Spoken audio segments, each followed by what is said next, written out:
What's good everyone, welcome back to my channel. It's your girl Mrs. and I'm here with another makeup video which I'm so excited to be filming right now. Today I'm going to be doing a foundation and concealer first impression review. I am trying out new lenses by the way, so I'm not too sure how this is going to look like until I edit. Hopefully it looks decent and maybe it might not look any different from my last video. But anywho, today I'm going to be featuring the L'Oreal the L'Oreal 24-hour Freshwear Foundation and the L'Oreal More Than Concealer, which is from the Infallible range. So yeah, I know this has been out for quite some time, but it's still very new to my collection, hence why I'm doing a first impression. So just a brief information about the foundation. It comes in 26 shades. It is a whiteless fill, yeah, it is a weightless fill, Freshwear liquid foundation, transfer proof, life proof, party proof and waterproof, alright proof, and it's long wear. It lasts up to 24 hours, no compromise, full coverage base and ultra stretchable gel formula. So I know a lot of people think that Freshwear is going to be quite light, it's going to be kind of skin natural light, but apparently it is full coverage, so we must see about that. So I got the shade 375 Deep Amber, which I think is like the second or third darkest shade, I'm not too sure. And I was trying to find out information of the undertone of this foundation, but I can't find it online. So if I can, I will definitely leave all the details in the description box below. So this is what the foundation looks like. So it just comes in a nice glass bottle, a clear glass bottle, so you can see the true colour of the foundation, and it has like a basic normal black pump. I got my one from Superdrug. It retails for £10.99. It's got 30 mils worth of product in here, which is pretty much quite average for a standard foundation. For the concealer, it comes in 25 shades.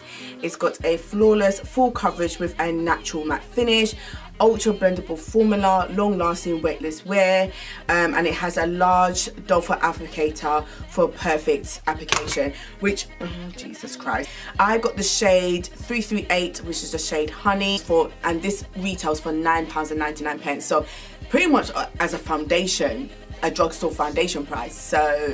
So for the face, I am normal to dry. I'm usually dry around the nose area. Today I'm just a little bit dry here, just a little bit, but not like a dry patch, if that makes sense. So I'm obviously going to apply the foundation first, and then I'm going to apply the concealer afterwards. I do tend to get my concealers 1 or 2 shades lighter than my skin tone, because I do like to highlight the inner portion of my face. So that's what the foundation looked like. So it is a little bit runny, as you can see. Now my hands are like the lightest part of my face, like my whole skin tone on my body is just so like uneven, so I do like to match more like around my chest area. My neck is a little bit dark because I've just recently had a baby, so it's quite typical for me to get hyperpigmentation on my neck. So yeah, but anywho, so funny enough, in the shop I swatched 375 and 380, and pretty much I could have worn 380, but I think 375 just has more of a woman undertone. But again, I don't know what they've described the undertone in this foundation shade, so if I can find it I will let you know. But that's what it pretty much looks like. Okay, so I applied about like 2.5 pumps worth of foundation on my face, so I'm just going to use like a flat head, that's what she says. I'm just going to use this type of brush and I'm going to blend it out, because I do pretty much use a brush and a sponge. Okay, yeah, it is, see, it looks quite red on camera, but in person it's not actually that red. It's actually quite, it's a warm undertone, I would definitely say that, but I wouldn't say it's like red. Okay, so with a brush it actually blends up really nicely. By patting it or even like stroking it, I'm just going to use a damp Real Techniques Miracle Sponge and blend it out.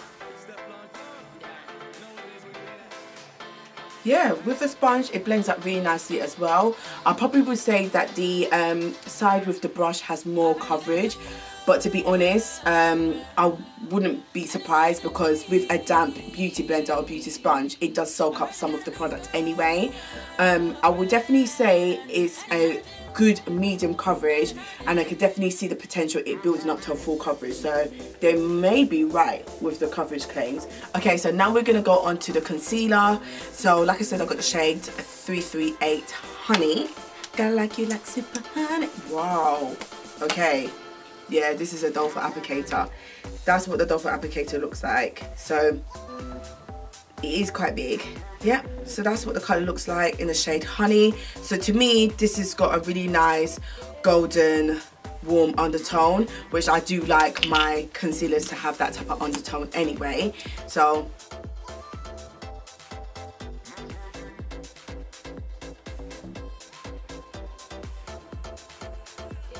I don't know how fast this concealer is going to dry, so I'm just going to start with my chin area first, because it's been on my face for about 30 seconds or a little bit more. Okay, yeah, it's alright.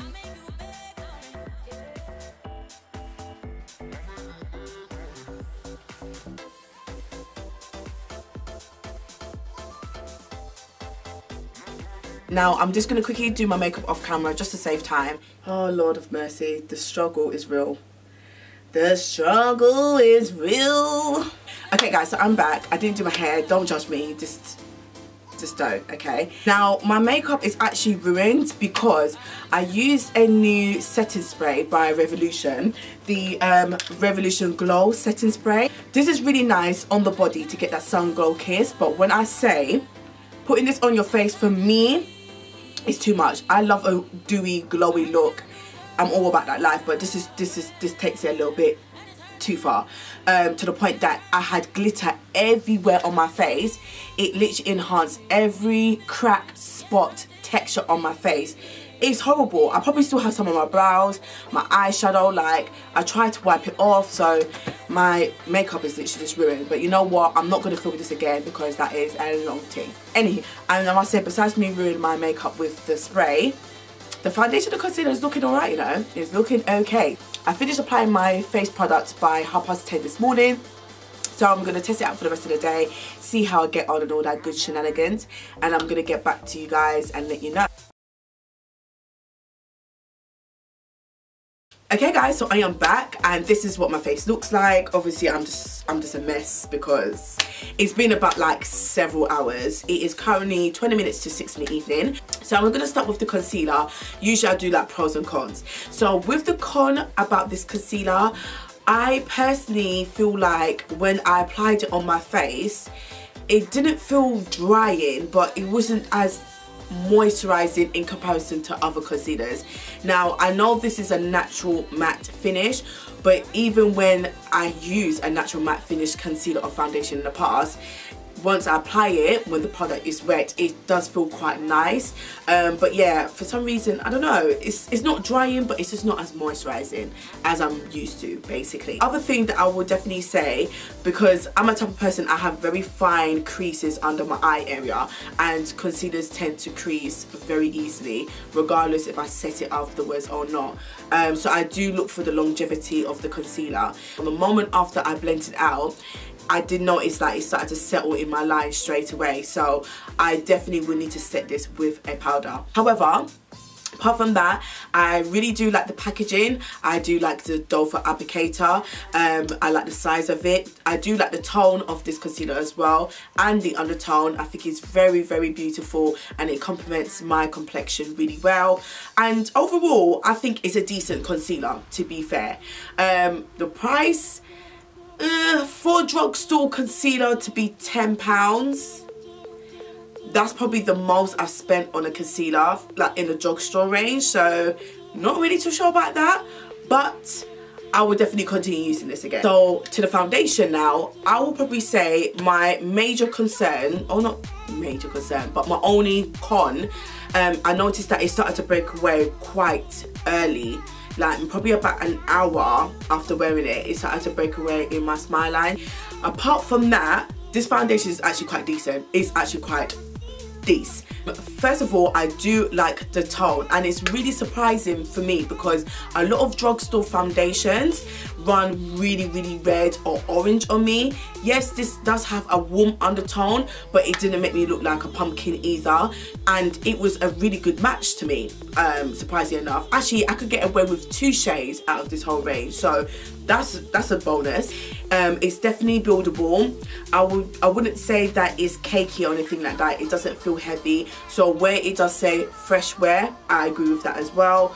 It blends up flawlessly with a sponge or with a brush, but like I said earlier, a brush will give you more coverage, and overall the foundations is actually quite decent. So I wouldn't say that you guys need to go out in your house now and run to Superdrug or Boots and buy these. Like, no, I mean, it's really not that deep. But saying that, I'm not mad buying these either, because you lot know I do like myself a foundation and concealer, so you know. I think this is probably my favourite Infallible range so far in comparison to other ones. So that is the end of the video, guys. I hope you really enjoyed this video and I hope it was useful. If you like this video, make sure you give me a thumbs up. If there's any other foundations or concealers you guys want me to review, let me know in the comment section below, because obviously I'm trying to, you know, come back in the scene. Make sure you subscribe, hit the bell, and I hope to see you guys in my next video. Bye.